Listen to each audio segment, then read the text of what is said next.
Здравствуйте! Для того, чтобы сделать такой кулон, для начала надо подобрать камень. Чтобы понять, каким в итоге будет его цвет, надо срез полить водой. Таким образом можно увидеть его финишный цвет. Алмазным диском отрезаю часть нужного мне размера. Заготовку фиксирую саморезами на платформе и алмазной чашкой вывожу плоскость. Одна сторона готова.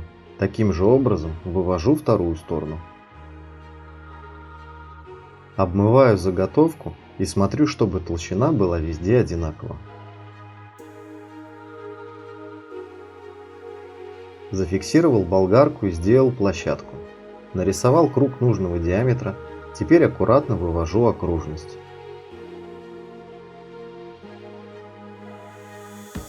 Пока довольно грубо. На черепашке зерном 40 грит убираю основные неровности, постоянно смачивая камень.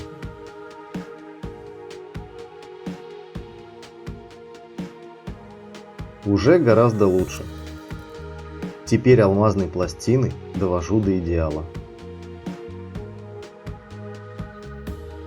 Таким же методом выточил из кварца сердце, только на 4 мм толще, чем основной камень. Перенес контур на основную часть. Для работы я использую бормашинку и фрезерную насадку. В центре сердца на основном камне сверлю отверстие алмазным сверлом.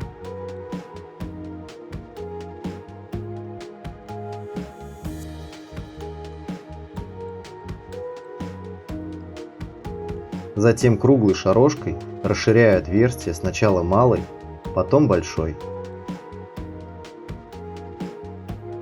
Теперь основная шарошка четко входит, я ей начну выборку. Сделал на скорую руку фрезерный стол. Устанавливаю деталь и максимально близко к контуру делаю выборку.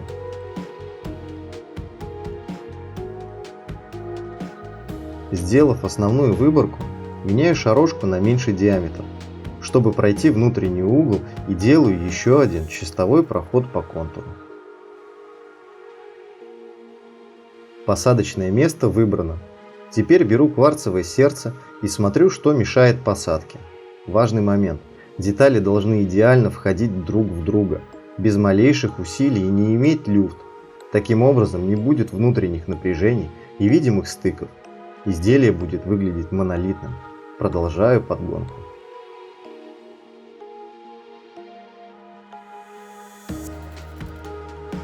Сердце понемногу начало погружаться в массив. Очень удобно для видимости проблемных мест использовать свет. Те места, которые не светятся, надо слегка подточить.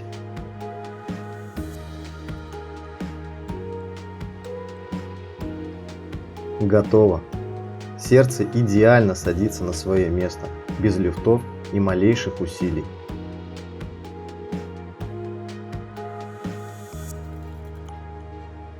Проверяю, как детали подходят друг к другу. Также еще раз проверяю на просвет. Идеально. Дальше на сопрягаемых частях, то есть посередине всего внутреннего периметра и по всему периметру сердца, нужно выбрать небольшую фаску. Для этого беру дисковую шарошку, выставляю по центру камня и прохожу периметр. Должно получиться так.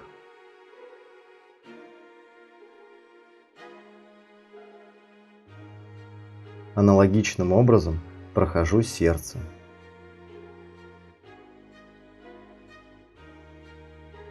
Сборка. Подогретую на водяной бане смолу для лучшей текучести и проницаемости смешиваю с каменной пылью, что образовалось в процессе работы. Развел до состояния очень густой сметаны. Жирно наношу на сопрягаемые детали.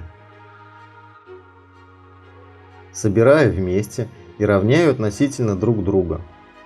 Оставляю на сутки, чтобы смола затвердела.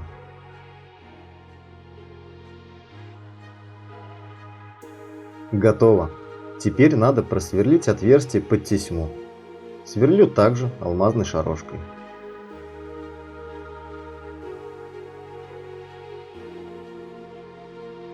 Кладу кулон в воду, чтобы он слегка был прикрыт. Так как этот тип шарошек имеет напыленный алмаз, ему нужно постоянное охлаждение. Иначе его будет хватать на очень недолго. Начинаю скруглять углы сердца.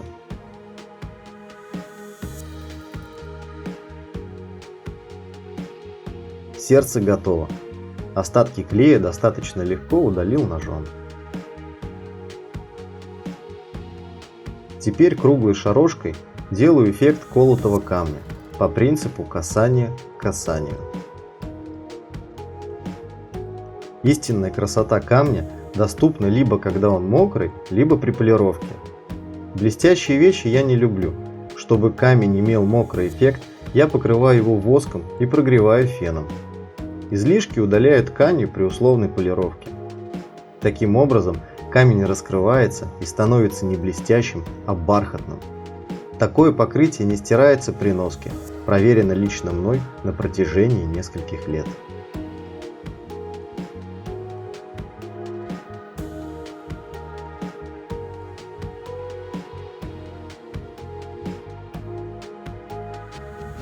Кулон готов.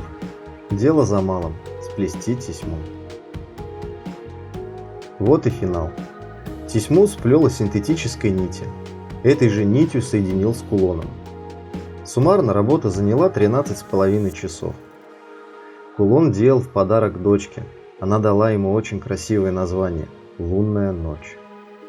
Как и из чего делал шкатулку, смотрите в моих выпусках. Спасибо за внимание и до новых встреч на канале Хоббийность.